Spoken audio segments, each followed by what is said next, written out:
Hey everyone, welcome to the second practice video for this lesson.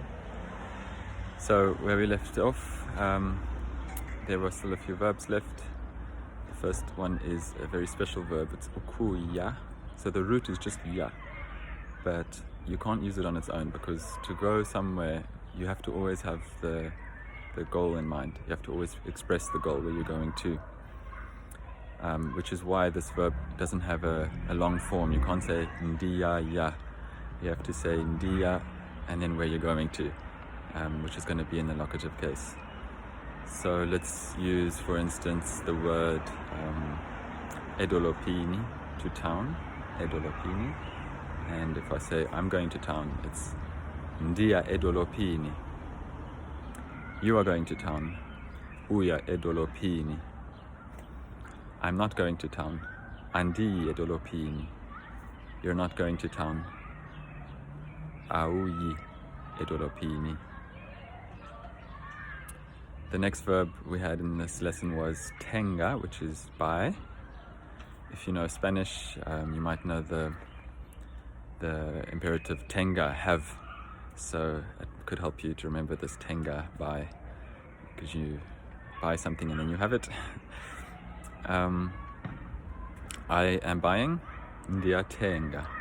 You are buying, uyatenga. I don't buy, anditengi. You don't buy, awutengi. I want to buy water, ndifuna ukutenga amanzi. I don't buy water, anditengi manzi. Just a little side note there, if you have an object in Xhosa, so the direct object, the thing that you are buying or seeing or wanting, etc., and you say this verb in the negative, I don't buy it, I don't see it, then you drop the first vowel of that thing. It's just like dropping the vowel when you greet someone. You don't say molo utata, you say molo tata. And this is a similar case when you say I don't want water, andifuni manzi, and not andifuni amanzi. I'm not buying water, anditengi manzi. I don't want money, andifuni mali, andifuni mali. Just a little side note there. Then we had in this lesson also the word ku, which isn't really a verb, it just means it. It's one of the noun classes for it, and you would use it to say very generic things like it's hot, kushushu, it's expensive, kudulu, and it's nice, kushle.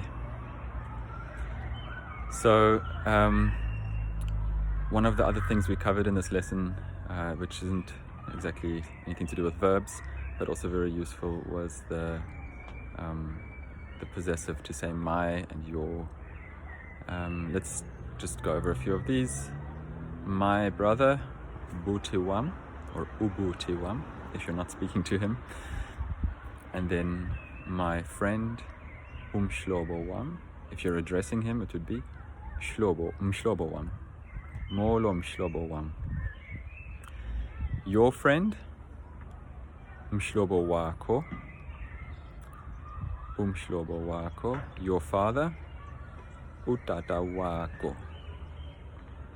Your brother, ubuti wako.